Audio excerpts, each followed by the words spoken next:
Francisco Mateus, Presidente da Comissão Vitivinícola Regional Alentejana, obrigado pela conversa que vamos ter nestes minutos.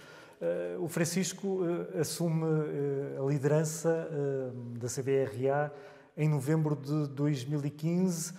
Foi uma herança boa, aquela que recebeu naquela altura? Foi, claramente que foi.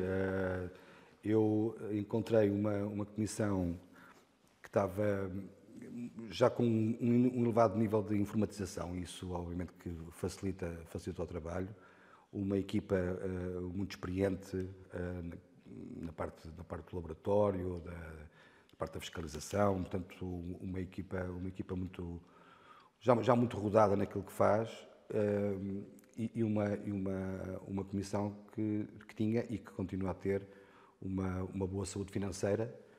E isso é bom nós temos uma associação e, portanto, ter uma associação que não precisa de estar sempre aflita com a sua capacidade de investimento e de pagar as suas contas é bom. E eu herdei essa situação e, portanto, claramente, quando vim para a Comissão em novembro de 2015, nesse aspecto, portanto, no aspecto do funcionamento, as coisas estavam perfeitamente estabilizadas e julgo que consegui, ao fim destes quase 9 anos, manter essa, digamos, podemos chamar uma tradição, mas eu diria que são normas de boa gestão que estavam já instituídas e que eu, com o meu cunho pessoal, procurei manter. Em 2015, poderíamos, de alguma forma, interpretar as coisas dessa forma. O Francisco chega a uma região que está numa fase quase de alguma transição, ou seja, o Alentejo, durante a parte final dos anos 80, durante toda a década de 90, durante a primeira década dos anos 2000, de alguma forma foi a lanterna que ia iluminando a dianteira do vinho português, uma região de alguma forma vista quase como novo mundista em Portugal, mas em 2015 e sobretudo nestes anos mais próximos de nós, o Alentejo é também o Alentejo outra vez do vinho de talha, de uma certa redescoberta de algumas castas que quase se temiam perdidas. Que Alentejo é este Alentejo dos dias de hoje? Eu concordo com esse filme que fez até meados dos anos 2000. Acho o Alentejo, eu diria que foi provavelmente a primeira região a ser muito consistente em termos de qualidade e, portanto, apresentava ao mercado uma qualidade que era apreciada pelos consumidores. E nós, de facto, muito cedo, no princípio dos anos 90, o Alentejo atingiu a liderança do mercado nacional, e que tem conseguido manter, e portanto estamos a falar de um espaço de 30 anos, e isso claramente mostra a qualidade do trabalho que ainda é feito no Alentejo. Eu diria que houve, além do vinho de talha, que é algo que nós temos já há séculos, eu acho que houve aqui um impulso que foi dado também pela anterior direção no sentido de incluir o vinho de talha no DOC Alentejo. Isso, de alguma maneira, pôs o vinho de talha com algum controlo e que também ajudou a criar uma imagem que o vinho de talha não tinha anteriormente. E eu acrescentava, além do vinho de talha, acrescentava aqui a componente da sustentabilidade. O Alentejo também foi pioneiro no princípio dos anos 90 a oferecer um vinho com uma qualidade consistente, um vinho que caía bem junto do consumidor. Eu diria que, quando virámos o século, o nosso projeto acrescido foi olharmos para a visão com uma visão para a região, com uma visão de ser uma região sustentável. E, portanto, isso já estava também na Comissão, já havia toda uma planificação feita e, portanto, desde então, se houve trabalho que eu julgo que teve bons resultados, foi a evolução e a promoção que foi dada ao vinho de talha, que não podemos esquecer que é um nicho muito pequeno na oferta de vinhos do Alentejo. Mas que voltou a transformar-se numa espécie de cartão de visita da região, não é? Nomeadamente em termos internacionais. Exatamente, e portanto, isso significa que o potencial estava cá. Se calhar não estava a ser totalmente aproveitado por diversas circunstâncias, mas de facto conseguiu-se em 2010, quando se incluiu o vinho de talha no DOC Alentejo, consegue estar ali um fogo diferente, e a verdade é que o vinho de talha, desde 2010 até 2023, tem vindo sempre a crescer em número de produtores, em número de volume produzido, em termos de vendas, em termos de exportação, e portanto isso não deixa de ser um nicho. Eu julgo que estamos a falar de qualquer coisa como 150 mil garrafas de vinho por ano, mas é um nicho que marca, é muito identitário do Alentejo, e que marca a oferta específica de um modo de produção secular, e que o Alentejo tem ido muito bem, a meu ver, tem assegurado e tem conseguido levar isso aos consumidores e trazer até pessoas ao Alentejo para estarem presentes nos eventos que são feitos na altura em que se abrem as talhas, e isso de facto tem vindo também a ganhar uma dinâmica que eu acho muito interessante, que ajuda também ao enoturismo, claro. Estamos a falar de uma região como o Alentejo, falamos muito rapidamente de DOCs, por falar em Alentejo e em DOCs, estamos a falar em 8 DOCs, e depois temos todos os outros vinhos, os regionais alentejanos, que em muitas situações, em termos de patamar qualitativo, se equiparam, às vezes até ultrapassam a qualidade média de alguns vinhos que encontramos como sendo DOC Alentejo. Isto vai ser sempre uma espécie de uma discussão eterna que se vai fazendo na região. O que é que deve ser um vinho DOC? O que é que deve ser um vinho regional alentejano? Até que ponto seria importante alterarem-se as DOCs da região? O Alentejo tem uma DOC, que é a DOC Alentejo, e depois está dividido em 8 sub-regiões. São as 8 sub-regiões que foram delimitadas no final dos anos 80. E, passados estes 35 anos, nós o que vemos é que, números redondos, 75% da área de vinha no Alentejo está dentro da DOC, e 25% está fora. Se olharmos para a produção das uvas, os números são mais ou menos iguais. 70% de uva DOC e 30% de uva IG alentejano. Quando olhamos depois para a produção de vinho, e isso portanto, aí já entra a decisão do produtor, já só temos 50% de vinho DOC e 50% de vinho regional alentejano. E quando estamos a falar na comercialização, o número aí inverte-se, passa a ser 75% regional alentejano e 25% DOC. Eu digo isto porquê? Porque o potencial do DOC está cá todo, os números também estão cá todos. Não vou dizer que não possa haver alterações futuras, não sou eu que terei que as decidir. Acho que as DOC, as 8 sub-regiões que foram definidas, têm razão de ser para a delimitação que foi na altura que foi feita. A outra parte do regional era uma parte que só surgiu em 1992 e que foi ter no seu desenvolvimento. Agora, nós não deixamos de ter o potencial de produção do DOC existente, ele existe.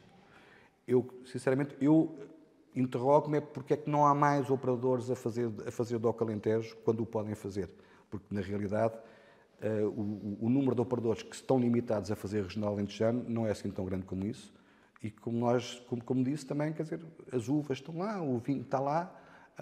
Eu acho que há aqui uma parte de decisão do produtor em optar por fazer regional, e eventualmente por ser mais versátil, pelas castas. Acho que essa não sei como é que o José João lhe chamou, essa questão, esse tema do DOC e do regional, eu acho que por vezes confunde-se com a vontade de utilizar a origem Alentejo no rótulo. E eu aí gosto de separar as coisas. Se há um problema de rotulagem, então tem que ser tratado como um problema de rotulagem, que é possível ou não é possível, devemos ou não devemos alterar uma regra para permitir que o nome Alentejo possa aparecer no rótulo. Isso é uma conversa completamente diferente. Não estamos a falar em mexer em algo que, por definição, é conservador. Não quer dizer que não possa ter ajustes, mas eu acho que é importante nós termos a clareza para olhar para o tema e dizer qual é que é verdadeiramente a questão que existe em torno do DOC e do IG. Se é uma questão de incluir a palavra Alentejo ou se é mesmo uma questão de pôr lá no rótulo que é um vinho DOC. E isso é que tem que ser, de facto, eu acho que a discussão tem que passar por aí, que é para se perceber exatamente onde é que é possível, onde é que é necessário mexer. Porque, repare, se nós temos 75% de vinha dentro da área da DOC, mas só temos 25% do vinho vendido como DOC. Há aqui ainda um caminho a fazer. Uma quantidade grande de vinho que, à partida, reúne as condições para ser DOC e que não está aí para o mercado com essa designação, mas é como digo, são decisões dos produtores e isso, obviamente, tem que as respeitar. Bom, nesta questão, obviamente, formulei mal a pergunta. Estamos a falar de uma só DOC, como o Francisco teve a oportunidade e bem de me corrigir, e estamos a falar, se isso sim, de 8 sub-regiões. Falemos de números, Francisco. Qual é o preço médio, neste momento, do vinho do Alentejo, sendo que pela pesquisa que tive a oportunidade de também realizar, nesta última vindima, na vindima de 2023, foi pago, obviamente dependendo de casa para casa, de zona para zona, mas grosso modo foram pagos cerca de 50 cêntimos por cada quilo de uva alentejana. Que é um preço que eu considero baixo. 50 cêntimos por um quilo de uva, corremos o risco da atividade de produção de uva não ter a rentabilidade suficiente para continuar no futuro. E, portanto, eu acho que é algo que tem que ser abordado numa perspectiva de equilíbrio entre a oferta e a procura. É isso que vai fazer com que o preço possa ser mais elevado. O primeiro passo, já agora, tem que partir de quem compra? Eu acho que o primeiro passo tem que partir de quem compra e de quem vende. Não estamos sempre a falar de duas partes interessadas e, portanto, nunca vejo como sendo taxativo que só uma parte é que tem que dar um passo. Tem que haver claramente das duas partes. Não pode quem vende a uva querer vendê-la a €1 se quem a compra não tira a rentabilidade suficiente se a comprar a €1, se tiver que comprar mais baixa. Acho que é um caminho que tem que ser feito. Acho que o que seria ótimo seria ter alguma oscilação anual, obviamente, em função das quantidades produzidas, mas não ter um custo da matéria-prima com as flutuações tão grandes como está a ter, que depois se refletem no preço do vinho que é vendido a granel entre os operadores e depois se refletem, obviamente, no valor daquilo que está dentro da garrafa. Mas, respondendo à sua pergunta, nós temos, em termos de exportação, que eu diria que é um preço que nos dá, se calhar, mais próximo daquilo que acaba por ser o ganho bruto que tira ao produtor. Nós, no ano passado, fechámos o ano com uma exportação a valer 3,58 € por garrafa. Acima da média nacional. Que está acima da média nacional. No mercado nacional, e aqui os números que nós temos são números que incluem, portanto, é PVP, com o IVA, com as margens todas, o Alentejo, nos 12 meses terminados em setembro de 2023, são os dados mais recentes que nós temos, estava a colocar no mercado nacional a garrafa de vinho, portanto, preço de venda a 4,93 €.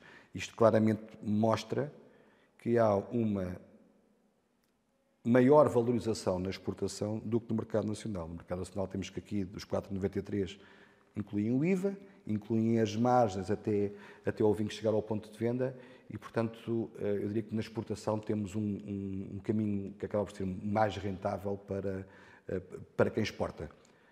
Por outro lado, quando olhamos para os preços do regional e do DOC Alentejo, também verificamos que, seja no mercado nacional, seja na exportação, há sempre uma valorização no DOC. Isto em termos de preços médios. E isto, para mim, olhando para estes números, e eu não tenho outros, e portanto tenho que me focar naqueles de que disponho, eu diria que há uma margem de valorização no DOC Alentejo que, no mercado nacional, nós sabemos, não constitui para a maior parte dos consumidores um motivo de escolha. O ser DOC ou ser regional, aparentemente, para os produtores, para os consumidores, não lhes dá uma informação muito diferente. O que eu consigo perceber, porque a maior parte das pessoas, olhando para uma garrafa de vinho e vendo lá DOC Alentejo ou regional alentejano, conclui que é um vinho do Alentejo e, portanto, associa perfeitamente qual é a região de onde ele vem. Em termos de mercado internacional, já estamos a falar de profissionais que compram os vinhos e, portanto, aí certamente quando olham para a identificação da região de onde vem, já fazem uma leitura diferente. Estamos sempre a falar, quando falamos em vinho português, desta questão da valorização. O Alentejo, nesse aspecto, está longe de puxar Portugal um bocadinho mais para baixo, pelo contrário, está acima do tal preço médio do vinho português, que, de acordo com os últimos dados oficiais, anda em torno dos 2,90 € por litro.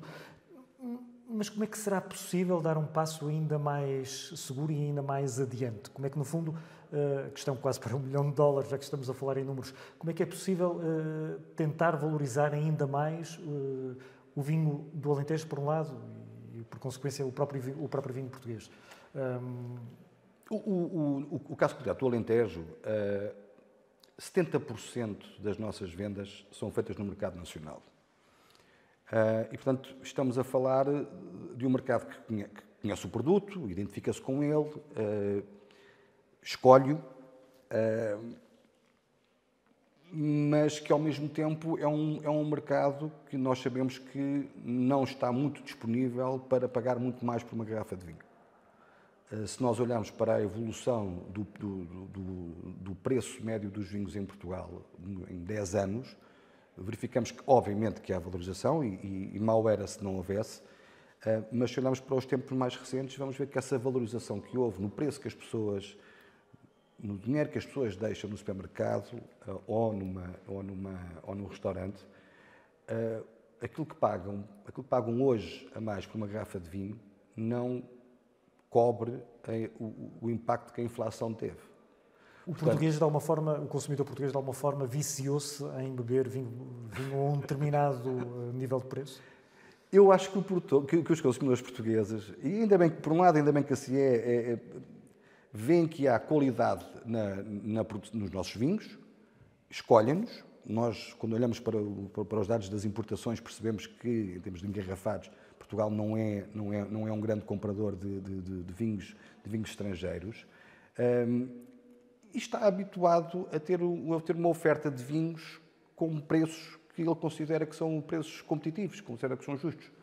Mas eu acho que, como em todas as atividades, nós não podemos estar sempre à espera de ter um produto baratinho e bom. Quando queremos um produto melhor, temos que pagar por essa qualidade. E, portanto, também temos que estar dispostos para pagar por essa qualidade. Obviamente que as preocupações das pessoas, de uma forma geral, não estarão certamente no vinho que consomem. Há outras preocupações mais importantes e nós recentemente, infelizmente, com Covid, com inflação, com taxas de juros, com guerra, eu diria que há uma incerteza na vida das pessoas que é uma realidade e, portanto, que olhar para o vinho como sendo, agora vamos ver que preço é que podemos pagar, eu acho que infelizmente não é a realidade e, portanto, há que, obviamente, ter que trabalhar para passar esta percepção de qualidade e de valor que os vinhos portugueses merecem, e os do Alentejo também. Mas eu sei que isto é mais fácil de dizer do que fazer, porque as pessoas têm a carteira de cada um é a carteira de cada um.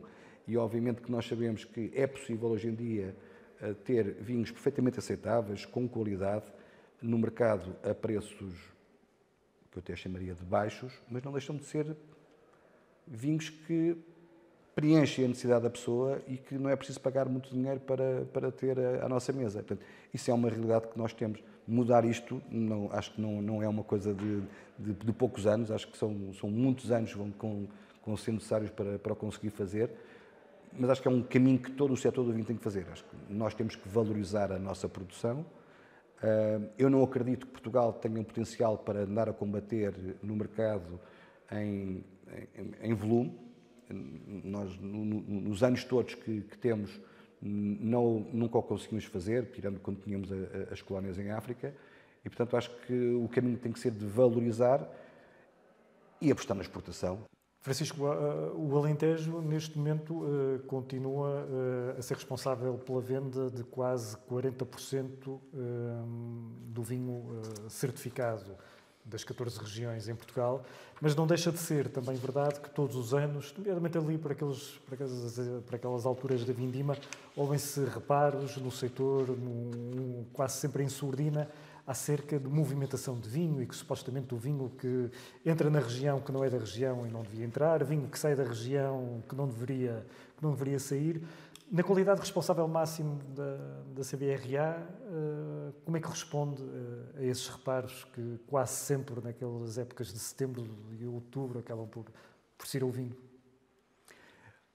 Eu posso responder com a atividade de fiscalização que nós exercemos na região. Nós, em 2017, começámos a fazer com mais intensidade um controle de vindima, precisamente por um lado também para passar para o setor uma ideia de que a fiscalização era ativa e de que não seria condescendente com situações de alguma irregularidade que fossem detectadas. Eu posso-vos dizer que nós nunca detectámos uma situação em que se fosse flagrante que estaria a entrar uvas ou vinho de outra região. E, portanto, percebo esses comentários, eles não têm um ano nem dois, têm décadas. É algo que nós ouvimos falar no setor do vinho, eu diria quase que desde sempre. O que eu posso dizer é que no Alentejo procuramos exercer uma fiscalização para assegurar que isso não existe. Se me perguntar se eu posso ter 100% a certeza, obviamente que não.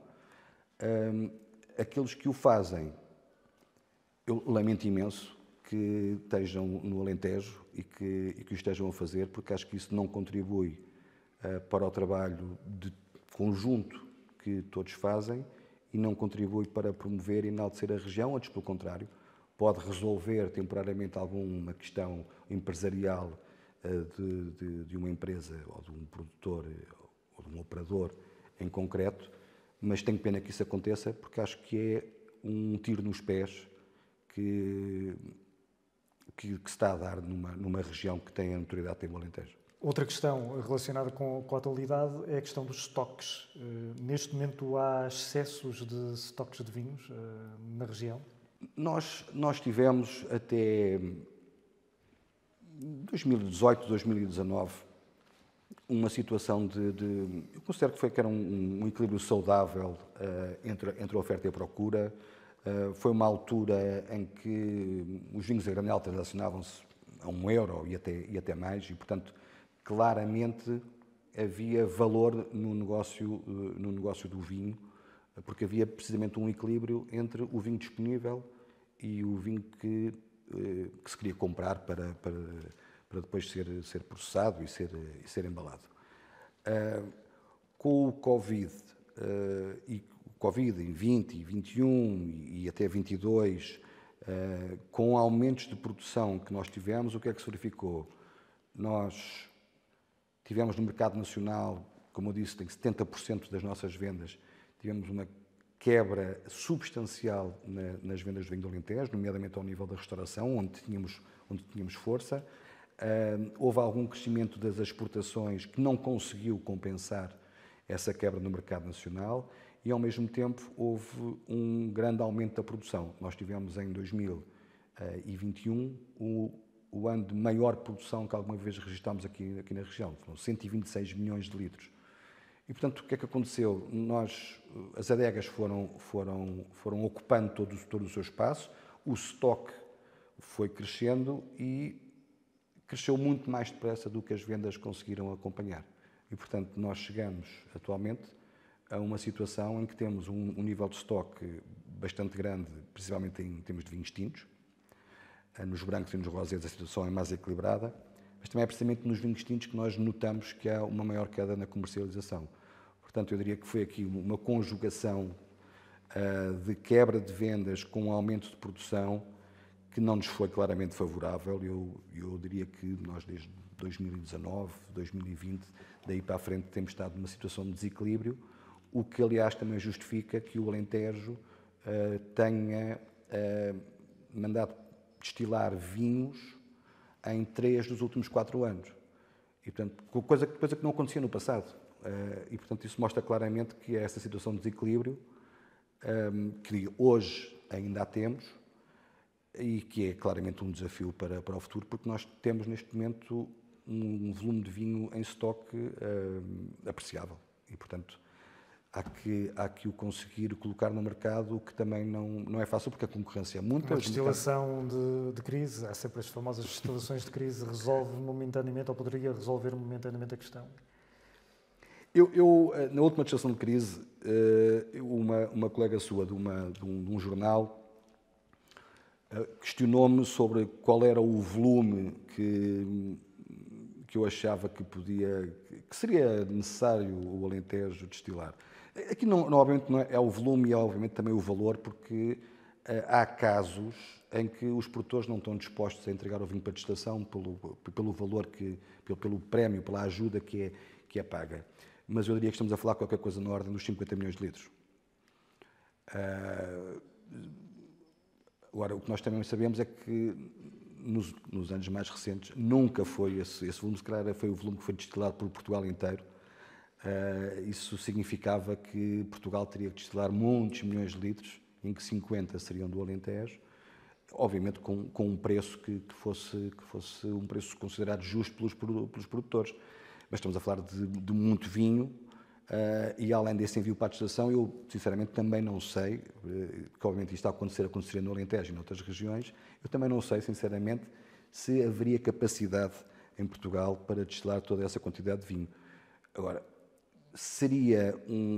eu diria que seria uma forma de tratar a ferida, não sei se a ferida iria ficar sarada. Mas pelo menos durante os próximos, se isso acontecesse, durante os tempos próximos posteriores, provavelmente voltaríamos a esse tal equilíbrio entre a oferta e a procura. Não deixaria de ser, obviamente, uma situação que veria com bons olhos, mas acho que ia ter um efeito temporal. E não sei se daqui a 10 anos não poderíamos estar na mesma situação, o que significava que estamos numa questão mais estrutural, não é? Uma coisa que perdura, e não tanto aqui uma questão de alguns anos em que as coisas não correram tão bem. O Francisco tem formação em Engenharia Alimentar e em Gestão. Antes de assumir a liderança da CVR Alentejana, era um quadro do IVV, do Instituto da Vinha e do Vinho, instituto onde trabalhou de perto com fundos comunitários, desde a reforma da OCM a programas de apoio à internacionalização. Com todas as ameaças que à escala mundial parece de repente pairar sobre a indústria do vinho, de que forma é que Portugal pode verdadeiramente defender os seus interesses, sendo que estamos num quadro comunitário? Mas como é que a indústria e como é que Portugal, enquanto membro dessa indústria maior, pode, no fundo, tentar combater a ameaça de que o álcool faz mal à saúde, de que o vinho vai nos prejudicar em termos de população e em termos de evolução de gerações, etc. Isso é uma pergunta com truque, tricky, como diriam os ingleses. Eu acho que, e digo isto de forma muito convicta, eu acho que Portugal, pelo país que temos, que não somos um país muito grande, mas também não somos um país minúsculo, eu acho que Portugal tem em si uma coisa que é excepcional e que eu sinceramente nunca encontrei noutros países que visitei, que é um espaço relativamente pequeno, temos uma diversidade em termos de oferta de vinhos que é excepcional. E isso acho que temos vindo a fazer um trabalho positivo relativamente a isso. Julgo que devemos olhar para as gerações que se calhar hoje não consomem muito, mas que no futuro nós queremos que venham a consumir, para olharem para essa nossa diversidade, para terem interesse em conhecê-la, porque nós temos que olhar não para o consumidor de hoje, obviamente, que será importante no imediato, mas temos que olhar para o consumidor do futuro. Portanto, acho que temos que ter, ao nível da nossa comunicação, temos que conseguir ser muito bem-sucedidos a mostrar a nossa diversidade. A mostrar que é possível vir a um país e conhecer uma ou duas regiões vitivinícolas e ver tão diferentes que elas são, apesar de estarem ali uma ao lado da outra. Outro aspecto que eu acho que é importante, e também aqui acho que a dimensão do nosso país ajuda, é nós olharmos para o país e para a vinha e para a produção de vinho no nosso país e procurarmos diferenciá-la daquilo que se passa na generalidade dos outros países. Eu julgo que na componente da sustentabilidade nós já temos uma região que o faz de uma forma muito competente, que é aqui o Alentejo. Temos outras regiões a fazerem esse trabalho. Acho que se nós conseguíssemos associar a mensagem de uma diferenciação de regiões, uma diferença de estilos de vinho, associada à questão da sustentabilidade, que é algo que eu acredito que os consumidores, aqueles mais jovens hoje e menos jovens daqui a 10 ou 15 anos, têm isso hoje como uma preocupação e um mindset que têm na sua forma de vida.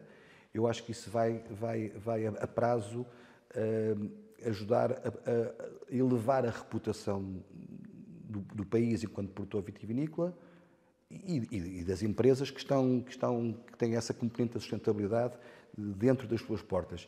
Isso são mensagens claramente associadas ao valor da marca empresa, da marca vinho, da marca região, e eu acredito que isso no futuro vai ser muito importante para nós. Eu acredito que existem hoje ferramentas que nos permitem fazer ou começar a fazer esse caminho. Eventualmente até poderíamos ser pioneiros no seio da Europa, porque ao que sei, nos outros países da Comunidade Europeia não existe nenhum país que tenha feito isto, e portanto começámos a alocar fundos para esta questão da sustentabilidade, fazendo a coisa de uma forma simples e eficaz e levando algum dinheiro aos viticultores e às empresas que investem, porque é preciso fazer alguns investimentos em termos para tornar a sua produção sustentável, para que possam receber algum apoio para acelerar essa transição para a sustentabilidade. Eu julgo que isso, se calhar em 10, 15 anos, podíamos pôr aqui num patamar de diferenciação, em que passaremos a ter mais um novo atributo em termos da produção do vinho em Portugal, que era sermos um país com uma produção de vinho feita de forma sustentável. Eu acho que isso é algo que sou suspeito por estar à frente da Comissão do Alentejo, mas acredito sinceramente que é algo que nós devemos trabalhar muito mais, de forma muito mais empenhada, olhando para um futuro que tem uma base bem estruturada, bem assente e vencedora, porque isso também vai ajudar o país a posicionar-se lá fora e, acredito eu, também os produtores a venderem melhor os seus vinhos. Por falar em programa de sustentabilidade, o Alentejo foi pioneiro como região ao avançar com o programa de sustentabilidade, já vai numa nova fase. É um programa que, entretanto, já recebeu vários elogios e vários prémios internacionais, que está, de alguma forma, a tentar ser replicado com as devidas adaptações por outras regiões do país. O que é que tem de tão extraordinário este programa de sustentabilidade dos vinhos do Alentejo? Eu outro dia, isto que eu vou dizer, as palavras não são minhas, mas eu ouvi alguém dizer que o mais importante na viagem é a companhia com que ela é feita. Aquilo que eu acho que nós estamos a fazer muito bem feito é precisamente nesta viagem para a sustentabilidade termos uma equipa que acompanha cada produtor, cada viticultor que se faz membro do programa de sustentabilidade. Ou seja, nós não temos um programa de sustentabilidade e depois dizemos às pessoas, pronto, é isto, têm que fazer, ou se quiserem fazer, é isto. Dizemos, nós estamos aqui para vos ajudar. E acho que a grande diferença relativamente ao programa de sustentabilidade é que nós estamos com cada produtor que nos disse, olha, eu quero melhorar a minha forma de trabalhar. Havia alguns que já tinham muito trabalho feito, portanto, foi quase mais uma forma de ajudá-los a organizar e a documentar aquilo que fazem, para poder ser uma coisa que seja facilmente explicada e demonstrada a quem quer que seja. Obviamente, depois temos uma pessoa à frente do programa de sustentabilidade que trabalha nisto todos os dias, que conhece muito bem o tema, que trabalha muito bem as questões relativas à intervenção na parte da vinha, a intervenção na parte da adega, desde a biodiversidade, solos, o consumo da água, a energia, os resíduos, mas também sempre a pensarmos como é que nós vamos dar um passo em frente e vamos ainda mais longe.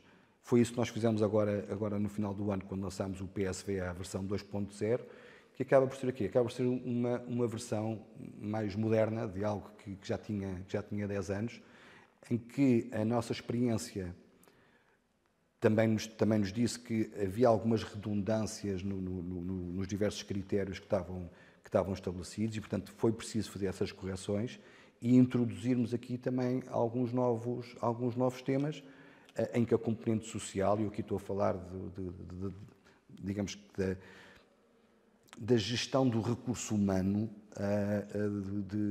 de introduzirmos aqui melhorias, indo mais ao encontro da sociedade que temos hoje também, mas também daquilo que verificamos que está a ser feito nos outros países, que nos inspiram, e estou a falar aqui claramente do caso da Califórnia e do Chile, que são zonas de produção com bastantes semelhanças com o Alentejo e em que já têm programas de sustentabilidade há mais tempo, onde nós fomos buscar a nossa inspiração e onde hoje partilhamos muita coisa com eles e, portanto, vamos apercebendo também os avanços que eles vão dando e vamos aproveitando isso no sentido de melhorar as ferramentas que nós temos aqui também na região.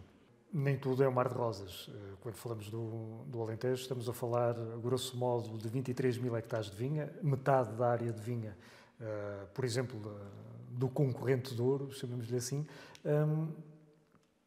Uma das ameaças da atualidade prende-se com aquilo que, em parte, já tivemos a oportunidade de conversar nestes últimos minutos: excesso de estoques de vinho, baixa de consumo, inevitavelmente começa-se a falar, sobretudo no caso europeu, da necessidade de arrancar vinha. O Alentejo pode vir a sofrer com isso? Bem, se for um incentivo ao arranque de vinha à semelhança daquilo que aconteceu no passado, estamos a falar de incentivos que são dados com dinheiros comunitários e a adesão por parte dos donos das vinhas é voluntária. Eu não me recordo de ter havido, talvez nos anos 80 tenha havido algum programa com algum cunho de obrigatoriedade para o arranque de vinha. Portanto, estamos sempre a falar de, primeiro, ter dinheiro para o poder fazer e depois ter pessoas que o queiram fazer. Eu não sei sinceramente se está a haver algum debate estruturado sobre o financiamento do arranque de vinha na Europa. Acredito que na iminência de haver alguma coisa nesse sentido, que nós temos que pensar o que é que é mais vantajoso para a região. Devemos arrancar, eu vou tirar um número qualquer, 50 hectares, ou devemos reduzir a nossa produção para diminuir o volume produzido? Ou devemos fazer aqui uma coisa que considere as duas coisas? E eu digo isto porquê? Porque o investimento na vinha não é um investimento ligeiro e, portanto, a disponibilidade para arrancar a vinha acredito que será menor. Às vezes pode haver a possibilidade pode ser doloroso, mas de se diminuir a produção para que, com essa diminuição, não se esteja a incrementar o estoque e a dificultar a comercialização. Acho que são ferramentas que nós temos que ponderar, temos que ver se justifica, mais pelo arranque, mais pelo condicionamento da produção, mas o que são ferramentas que existem, portanto, nós nunca as devemos descartar. E depois temos que decidir de que forma é que as utilizamos, pois, porque se o arranque for voluntário, não é? Pode haver alguém que diga eu prefiro produzir menos durante os próximos 4 ou 5 anos, mas não arrancar a vinha, e certamente haverá outros que dirão, havendo este apoio, sendo ele com o valor que a pessoa considera adequado, a pessoa optar por arrancar a vinha. Mas sobre isso, eu acho que, relativamente ao arranque da vinha, eu não tenho tabus, sinceramente. Aqui não tenho tabus por duas razões.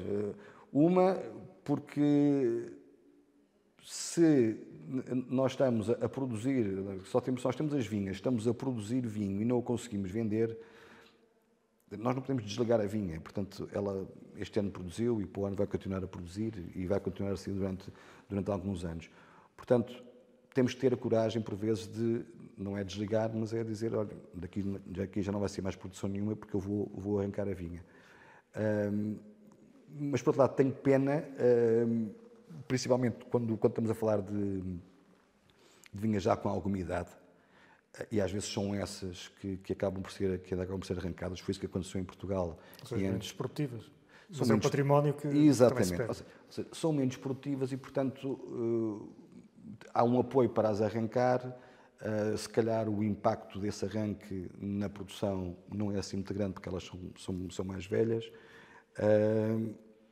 E acaba por também ser uma forma de alterar um bocadinho aqui o mosaico de vinha de uma região, porque se arrancarmos uma vinha com 70 anos, só daqui a 70 anos é que voltamos a ter uma com a mesma idade. E daqui a 70 não se arranca só uma vinha, arranca-se parte da história daquele local. Exatamente. E isso é a parte que eu tenho pena, mas como digo, não tenho tabus relativamente a isso. Que, aliás, é aquilo que nós vemos que acontece nos outros países. Quer dizer, por vezes é preciso diminuir esse potencial de produção. Quando são culturas anuais é mais fácil. Quando são culturas perenes é mais difícil, porque há ali todo um investimento feito e, portanto, torna-se mais difícil para o dono tomar essa decisão de arrancar a vinha. Mas acho que é uma ferramenta que a acontecer, nós temos que ver o que é mais vantajoso para a região. E acho que, acima de tudo, sermos equilibrados na forma como fazemos. Acho que estar a arrancar vinha e estar a manter tudo na mesma, será que daqui a 10 ou 15 anos não vamos voltar a ter esse excesso de... Para encerrarmos este tema das ameaças que andam aí pelo ar, obviamente alterações climáticas, falamos do plano de sustentabilidade, falamos de cenários eventuais para a vinha, mas no caso específico das alterações climáticas, quando surgem perspectivas para os próximos anos, olhamos para o mapa português e quase sempre a região do Alentejo surge classificada com cores de laranja ou até mesmo, em alguns casos, cores vermelhas. Há futuro para a viticultura no Alentejo? A viticultura necessariamente vai ter que perder algum espaço para outro tipo de culturas? O futuro, claramente, acho que há. Se vai ser um futuro exatamente igual àquilo que temos hoje, em 2024, isso eu não sei responder. Há de facto as projeções que existem, que tenho visto até 2040, mostram, de uma forma geral, um aumento de mais 1,5 grau na temperatura no Alentejo, mais no Baixo Alentejo, menos na parte norte, e também uma diminuição da chuva e uma maior aleatoriedade na chuva. Portanto, vai ser mais difícil. Mas também, quando olho para os últimos 7 anos, eu vejo que essa parte da temperatura já está a acontecer e a aleatoriedade na chuva também e na precipitação também. Eu não vou, obviamente, dizer que estamos perfeitamente prontos para isso, mas eu gosto de pensar que estes anos estão-nos a dar a todos conhecimento e experiência sobre como lidar com isto. E estamos a falar exatamente aqui em 2 fatores, haverá outros, obviamente, mas aqui em 2 fatores, a parte da chuva e a parte do calor. E eu acho que nós estamos a conseguir ir implementando práticas que nos ajudam a trabalhar com isso. E aí o Programa de Sustentabilidade está a ajudar muito. Se vamos resolver tudo, se vamos simplesmente tirar o Alentejo desse mapa que estava a falar dos vermelhos e dos amarelos, provavelmente não. Mas se nós conseguirmos manter uma produção, porventura até mais pequena, mas mantermos a vinha na região e as adegas na região, certamente teremos aqui o Alentejo para mais anos. Provavelmente não será igual àquele que temos hoje, mas o Alentejo de hoje também não é igual ao Alentejo que tínhamos aqui há 40 anos. Mas acredito que estamos a fazer um trabalho nesse sentido. Não vai ser fácil, não vamos resolver, mas, como se costuma dizer hoje em dia, vamos tendo algumas ferramentas que ajudam a mitigar esses efeitos das alterações climáticas. Alentejo e turismo, o chamado enoturismo. A região também foi pioneira, sobretudo neste século, numa série de conceitos diferenciados. Entretanto, as regiões acabaram também por seguir, em parte, o modelo alentejano um bocadinho mais sofisticado, um bocadinho mais modernaço, mais contemporâneo. Curiosamente, estamos a realizar esta entrevista também num espaço relacionado com o enoturismo, esta Rota dos Vinhos do Alentejo, aqui no Centro Histórico de Évora. Como é que olha para o Alentejo e que espaço é este? O que é que este espaço tem para oferecer a quem entra por aquela porta? Este espaço foi aberto em 2020, se não me falha a memória, 3 ou 4 dias antes de ser declarada a nível global a pandemia do Covid-19. E, portanto, abriu com uma grande expectativa.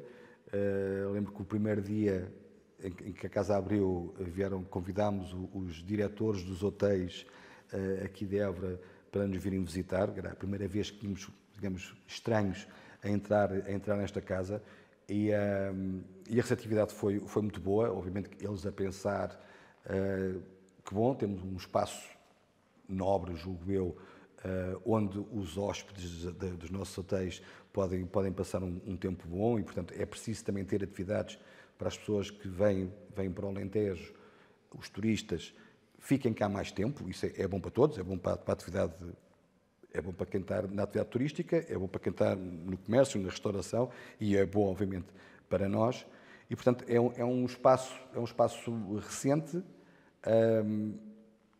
com uma área visitável, que tem 2 blocos mais ou menos separados, um bloco mais para conhecimento da região, a história, as castas, os solos, o nosso programa de sustentabilidade, portanto, muito no sentido de mostrar, quer dizer, o que é esta região onde estamos inseridos, e depois, obviamente, um espaço dedicado às provas, dedicado à degustação, à descoberta dos vinhos do Alentejo, em que temos à prova todos os dias 6 vinhos diferentes e, portanto, quem cá vier terá a oportunidade de provar e, obviamente, também temos vinhos de outros produtores, poder experimentar algum vinho em especial que tenha ouvido falar e onde queremos apresentar quais são as diferenças dos vinhos, dos diferentes alentejos que temos nesta grande região e mostrar também as castas, que para os estrangeiros é sempre uma dificuldade conseguirem dizer os nomes, que eu sinceramente acho que não é muito problemático, mas nisso nota-se que têm erro, têm medo de falhar. Mas, e com o objetivo de mostrar uma oferta que nós acreditamos que tem a sua singularidade e que, portanto, pode deixar uma marca a quem nos vem aqui visitar. Simultaneamente, queremos também que esta possa ser uma porta para quem vem aqui possa ir visitar os enoturismos que temos espalhados pela região, que são 76, que estão agregados aqui à Rota dos Vinhos, e que tiveram o ano passado, não foi o melhor ano foi de facto em 2019, mas tivemos o ano passado números já muito próximos dos números de 2019, o que nos dá claramente um sinal de uma trajetória ascendente no que respeita ao interesse que o vinho tem para quem vem passar alguns dias ao Alentejo. Nós estimamos que qualquer coisa como entre 10% a 15% dos turistas que vêm ao Alentejo, de alguma forma, têm um contacto com o enoturismo. E, portanto, diria que é uma boa razão para vir ao Alentejo e este espaço é dedicado também a eles, não é? Portanto, a acolher quem vem cá ao Alentejo, visitar e quem quer conhecer o vinho da região. No final deste ano de 2024, o Francisco vai completar 3 mandatos à frente da Comissão de Vinhos Alentejana. Está disponível para pelo menos mais um mandato ou já começam a pesar as viagens constantes semanais entre Lisboa e Évora, pela A6? Eu nestes 3 mandatos, eu tive, salvo erro, foram 3 presidentes do Conselho Geral. Aquilo que eu digo a cada um deles no início do mandato é que quando eu entender que está a chegar a minha hora de mudar, ele será a primeira pessoa a sabê-lo e, portanto, é aquilo que eu posso dizer agora ao Zé João. Quando chegar a hora de eu falar com o Presidente do Conselho Geral, será a hora que isso acontecer, mas não é assunto que tenha neste momento na minha cabeça. Não sendo eu Presidente do Conselho Geral, nem candidato a Presidente do Conselho Geral, resta-me agradecer esta entrevista. Francisco. Foi um gosto. Muito obrigado.